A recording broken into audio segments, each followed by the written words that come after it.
Assalamualaikum warahmatullahi wabarakatuh.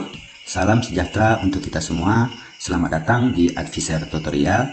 Nah, kali ini saya ingin berbagi sebuah tutorial kepada kalian semua bagaimana membuat sebuah sistem informasi penjualan dan stok barang. Di sini saya contohkan penjualan dan stok barang pupuk berbasis web menggunakan PHP dan MySQL.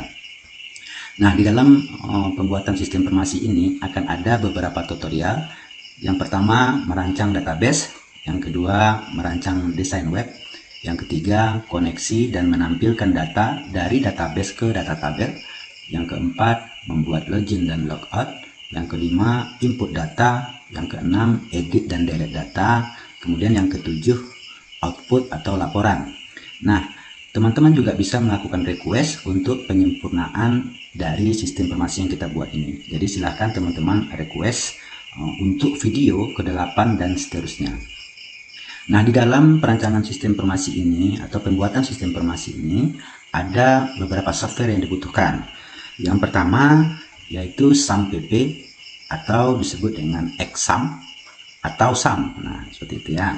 Nah, SAM ini nanti berfungsi sebagai server lokal untuk menampung berbagai jenis data website yang sedang dalam proses pengembangan. Nah, kemudian yang kedua ada Visual Studio Code. Nah, Visual Studio Code ini adalah sebuah text editor. Jadi nanti kalau kita ingin ngoding menggunakan Visual Studio Code. Nah, kedua software ini kalian bisa dapatkan secara gratis. Jadi teman-teman bisa download saja di Google ya. Nah, bagaimana caranya? Nah, kalian masuk saja di Google, kemudian ketikkan di situ SAM, kemudian enter, klik download SAM. Nah, di sini sudah ada tampilan tempat kita memilih SAM berdasarkan sistem operasi yang kita punya. Nah, karena saya memiliki sistem operasi atau menggunakan sistem operasi Windows, maka saya pilih yang SAM for Windows.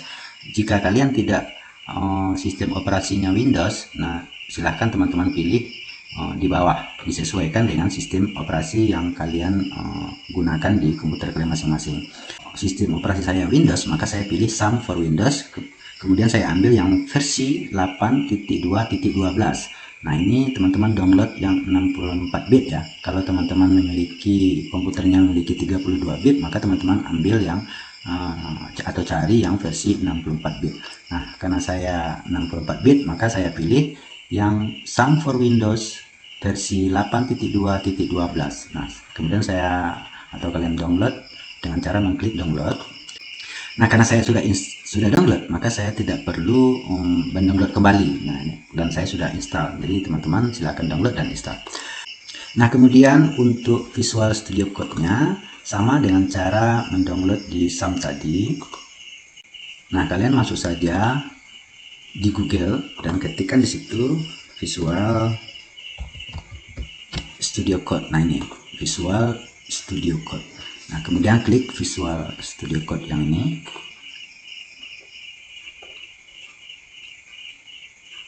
Nah, ini tinggal download for Windows. Jadi kalian pilih download for Windows, klik saja di download for Windows-nya, ya sudah, dia akan mendownload ya. Nah, karena saya juga sudah download, jadi saya tidak perlu download lagi dan saya sudah install. Jadi teman-teman setelah download ya install. Nah, oke. Nah, setelah SAM dan Visual Studio Code kita download dan install, nah, kita lanjut ke tutorial yang pertama, yaitu merancang database. Nah, sebelum kita membuat sebuah database, tentu kita harus susun dulu apa saja nama database-nya beserta entity dan isi atau atributnya. Nah, saya sudah susun database-nya dan entity dan isi dan atributnya. Nah, di sini saya buat nama database-nya adalah DB Pupuk. Di mana DB Pupuk ini saya buat ada 5 tabel. Yang pertama adalah tabel pupuk.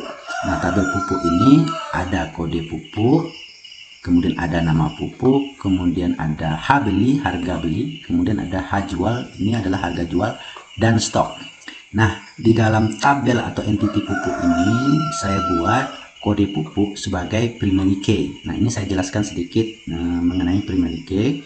Nah, primary key atau atribut key ini adalah sebuah atribut yang isinya nanti unik atau value nanti unik. Untuk apa itu? Untuk membedakan data pupuk yang satu dengan data pupuk yang lainnya. Jadi kita butuh sebuah primary key. Maka saya buat di sini kode pupuk sebagai primary key. Nah, kemudian ada tabel distributor. Nah, distributor ini adalah data distributor.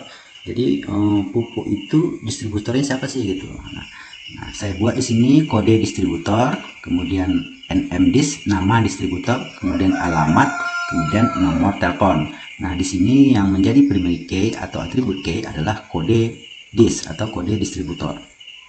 Kemudian tabel yang ketiga ada P masuk, artinya adalah pupuk masuk. Pupuk masuk ini adalah pupuk yang dibeli oleh toko pupuk ini. Nah, pupuk yang dibeli itu sama ya. Jadi pupuk masuk itu adalah pupuk yang datang ke gudang untuk dijual gitu ya. Nah, di sini saya buat atributnya atau isinya yaitu adalah kode masuk, kemudian kode pupuk. Nah, kode pupuk ini kan primary key dari data atau tabel pupuk.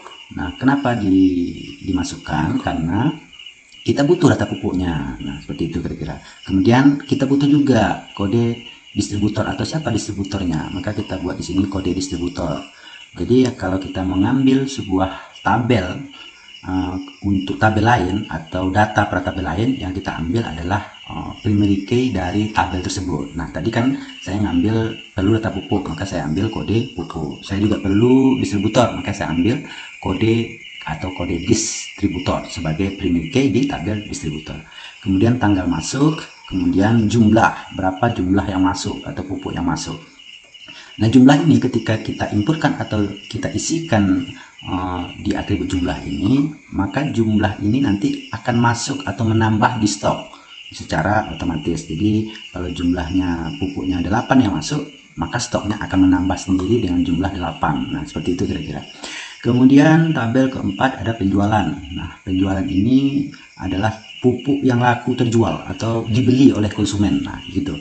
Nah, saya buat atributnya atau isinya adalah kode jual, kemudian kode pupuk, kita butuh data pupuk, kemudian tanggal jual, kemudian jumlah. Nah, di jumlah ini nanti apabila kita isi atau inputkan, maka dia otomatis mengurangi data pupuk di stok ini, di atribut stok. Jadi stok ini akan berkurang jika penjualan dilakukan dengan jumlah tertentu. Nah, seperti itu ya. Jadi maksudnya begini, penjualan itu kan dibeli oleh konsumen. Nah, berarti otomatis stoknya berkurang. Nah, dia nanti akan otomatis stok di tabel pupuk ini akan berkurang.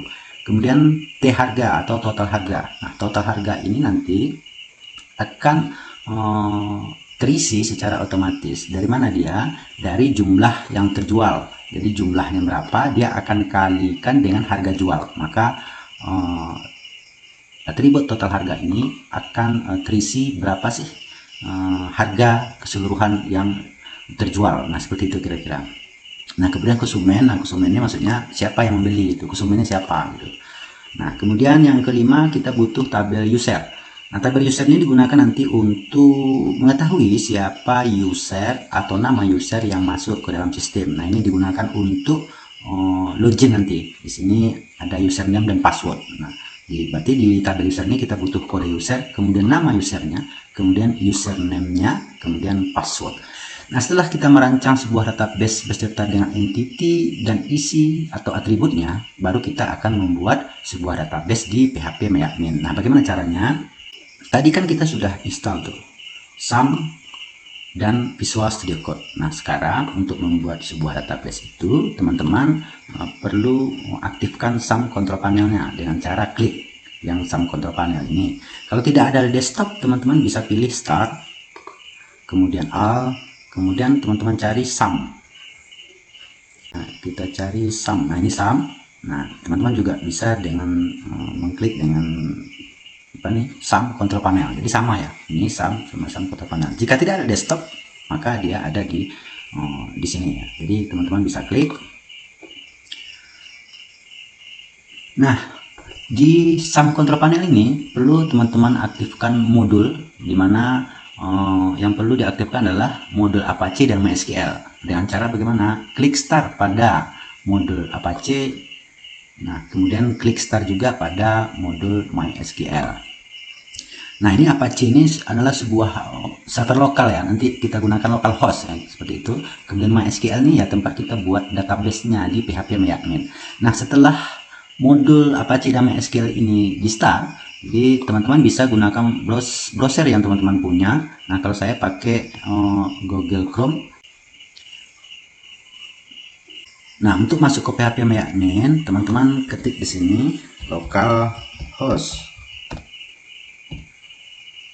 PHP MyAdmin, seperti itu ya, localhost / PHP MyAdmin, kemudian enter saja.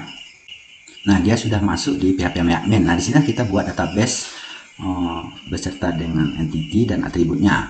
Nah, bisa juga dengan cara localhost.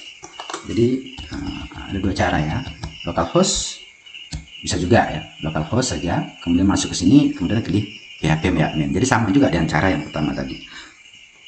Nah, oke, kita langsung buat nama atau buat database-nya yang sudah kita rancang tadi.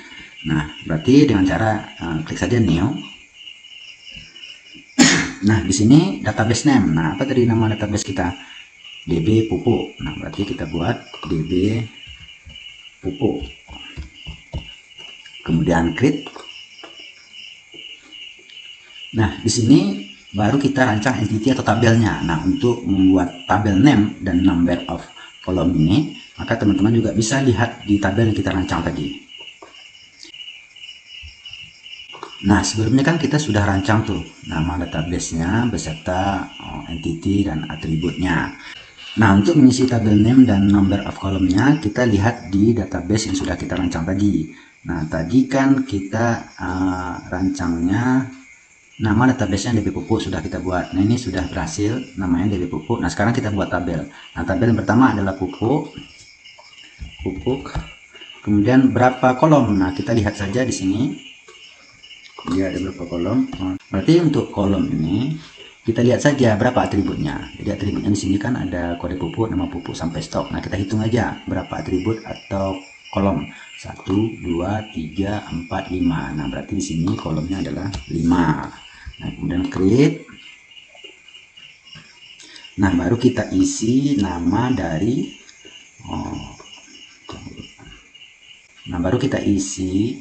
nama dari atribut-atribut pada tabel pupuk. Yang pertama kan ada kode pupuk. Nah, kode pupuk ini kita buat tipenya adalah INT. Nah, teman-teman juga perlu belajar ya tipe-tipe data ini beserta fungsinya. Jadi kalau di sini saya tidak ajarin atau tidak jelaskan ya. Jadi teman-teman bisa cari sendiri, atau yang sudah belajar mata kuliah basis data, nah, atau LDBMS, nah biasanya teman-teman sudah paham tuh apa tipe data. Nah, ini untuk jurusan komputer ya, terutama di jurusan sistem informasi biasanya sudah belajar tuh di semester 2-3 itu sudah tahu dengan tipe data ini sebenarnya. Nah, oke, kembali di nama atribut kode pupuk kita buat tipe datanya INT, kemudian ini kita kosongkan saja. Nah, kemudian kita untuk kode pupuk kita buat atributnya primary key ya. Ini menjadi primary key. Nah, di sini primary. Nah, untuk kode pupuk ini klik go saja. Untuk kode pupuk ini saya juga aktifkan yang namanya auto increment ya. Artinya nanti untuk kode pupuk ini tidak perlu lagi kita input, dia akan terisi secara otomatis. Jadi makanya saya aktifkan ini auto increment. Nah, di sini checklist saja. Kemudian ini tadi kan menjadi primary key, karena kode pupuk kan primary key tadi. Nah, kemudian yang tabel kedua, maksud saya adalah atribut yang kedua, itu ada apa tadi? Nama pupuk. Nah, di sini nama pupuk. Nama pupuk ini kita buat tipe datanya varchar. Nah, kalau nama pupuk itu berapa kita buat ya? Ya udah 30 saja. Nah, ini value ini maksudnya adalah berapa digit dari nama pupuk itu. Jadi kalau 30 digit itu sudah mewakili nama pupuk sih. Yang udah 50 saja gitu ya. 50. Nah, itu. Nah, kemudian yang atribut berikutnya, nama pupuk apa tadi, nama pupuk, harga beli, harga jual stok. Jadi harga beli, nah, harga beli ini kita buat tipe datanya INT saja. Kemudian H jual atau harga jual kita buat tipe datanya INT.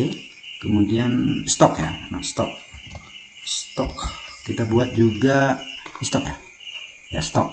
Nah, stok kita buat INT juga. Nah, seperti itu ya. Nah, kode pupuk tipe datanya INT kita buat menjadi primary key dan kita aktifkan auto incrementnya untuk nanti kode pupuk akan terisi otomatis, jadi tanpa kita input. Nah, kemudian nama pupuk pacar, kemudian harga beli INT, kemudian harga jual INT, stok INT. Nah, untuk INT ini teman-teman juga bisa untuk tidak mengisi link atau value ini, karena nanti dia akan menyesuaikan sendiri.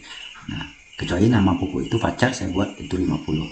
Nah, setelah selesai itu teman-teman klik save ya. Klik save. Nah, di database pupuk untuk entity atau tabel pupuk sudah jadi ya. Nah, sudah jadi. Nah, berikutnya adalah tabel apa tuh? Tabel ya, ini distributor. Nah, di sini kita buat distributor. Distributor memiliki berapa atribut? 1, 2, 3, 4. Nah, ada 4 atribut berarti ini. Ada 4. Nah, create. Nah, untuk distributor itu ada kode dis ya.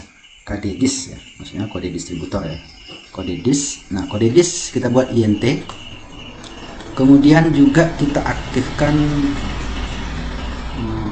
dia menjadi primary atau primary key ya. Jadi untuk kode distributor sebagai primary key-nya ini terus ya. Nah, kemudian juga kita aktifkan auto incrementnya. Nah, nanti dia akan terisi secara otomatis tanpa kita isi. Kemudian nama disk, nm disk. Nama disk kita buat pacar ya.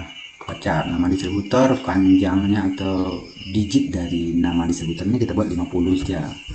50. Kemudian alamat distributor ini kita bikin pacar 50 juga gitu ya. Ini bisa disesuaikan sih berapa digit yang teman-teman butuhkan, itu sesuai dengan data sih seharusnya. Ini kita contohkan 50 untuk nama disk, alamatnya 50. Kemudian nomor telepon, namanya NO telepon. Nah, nomor telepon ini tipe datanya pacar, jangan INT ya. Kalau INT nanti nomor teleponnya itu 08 sekian sekian sekian, kosong itu nggak muncul gitu. Nah, begitu kira-kira. Jadi nomor telepon ini tipe datanya sebenarnya adalah pacar, walaupun semuanya adalah angka, tapi nanti kalau kita buat INT, nah kita buat INT nanti nolnya nggak muncul. Nah, kalau nggak percaya silahkan coba sendiri. Jadi saya bikin pacar ya, nomor telepon berapa lah ya, 15 lah gitu ya. Nah, oke. Ini sudah jadi. Untuk yang INT tadi kita tidak isi di sini karena dia akan menyesuaikan sendiri ya. Jadi boleh diisi boleh tidak sih sebenarnya. Nah, saya tidak saya isi, jadi dia akan menyesuaikan panjangnya sendiri gitu. Nah, setelah itu save. Nah, tabel yang kedua atau tabel distributornya sudah jadi nih, di pupuk distributor. Nah, untuk tabel berikutnya, tabel apa tadi? Pupuk masuk ya. Tabel P masuk gitu ya. P masuk. P masuk, number of kolomnya itu saja 1, 2, 3, 4, 5, berarti ada 5. Ini tambah saja 5. Nah, 5 create.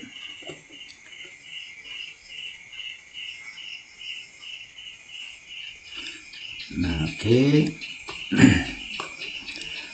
Untuk pupuk masuk ini ada kode masuk. Kode masuk.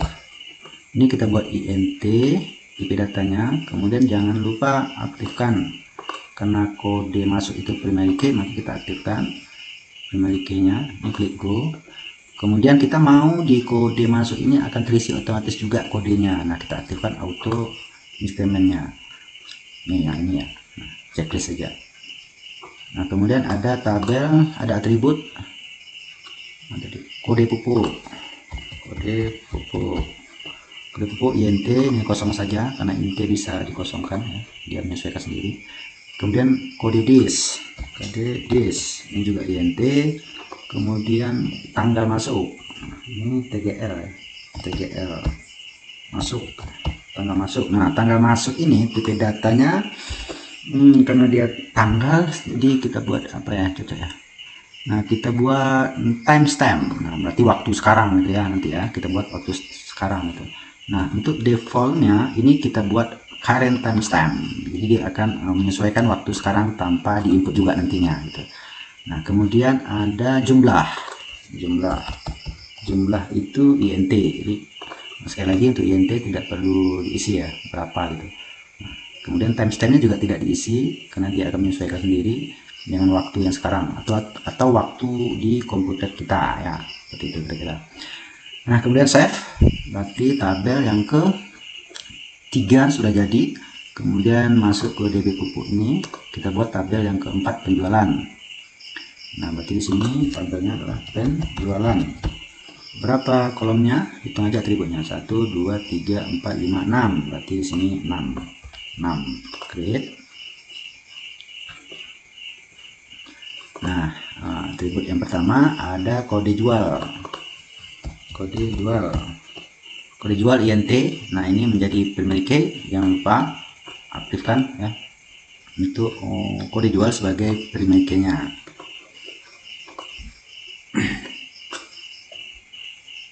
Kode jual. Nah, ini di sini ya. Nah, ini kita aktifkan primary key. Kemudian jangan lupa auto incrementnya, jadi dia akan terisi secara otomatis. Di sini kita checklist auto incrementnya, kita checklist. Nah, kemudian ada tabel apa lagi tuh, ada atribut apa lagi, kode pupuk. Nah, berarti kita isi, berarti di sini kode pupuk INT. Kemudian tanggal jual, TGL jual. Tanggal jual karena tadi tanggal itu time, atau kita pilih waktu di komputer kita saja ya, yaitu timestamp. Nah, kemudian defaultnya kita buat current timestamp, jadi waktu yang ada di komputer kita. Jadi kita tidak perlu isi lagi gitu. Dia akan menyesuaikan dengan waktu di komputer kita. Nah, kemudian jumlah INT. Kemudian T harga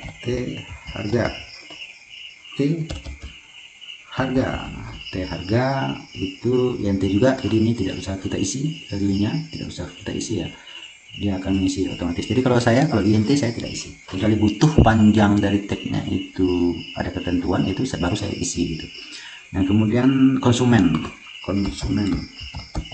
ini adalah siapa yang membeli. Kita bikin datanya adalah pacar. Nah, kita buat di sini 30 untuk nama konsumen, itu sudah cukup ya digitnya gitu. Nah, kalau sudah, kita save. Berarti tabel yang keempat sudah selesai. Nah, kita masuk ke tabel yang kelima. Untuk tabel yang kelima berarti user ya, tabel user. Tabel user ini memiliki 1 2 3 4 kolom, berarti 4 kolom. Nah, atribut yang pertama kode user INT, dan jangan lupa dia menjadi primary key. Nah, kita aktifkan juga auto incrementnya agar nanti terisi otomatis untuk kode user. Kemudian nama kita buat pacar ya, nama mungkin panjangnya ada ya 50 lah coba. Kemudian username-nya pacar ya. Username yang usah panjang-panjang ya. Nah, cukuplah apa ya, 15 lah gitu ya. Kemudian password. Nah, untuk password itu kita buat pacar ya. Password pacar saja ya. Untuk password berapa panjangnya ya, 15 juga lah gitu. Nah, oke, kita save.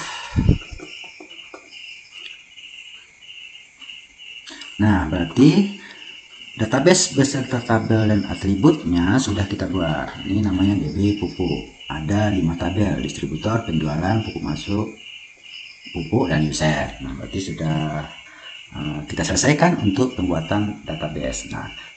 Nah, berarti untuk tutorial yang pertama kita sudah selesai. Nah, kita masuk ke tutorial yang kedua, merancang desain web. Nah, sekian dulu video kita.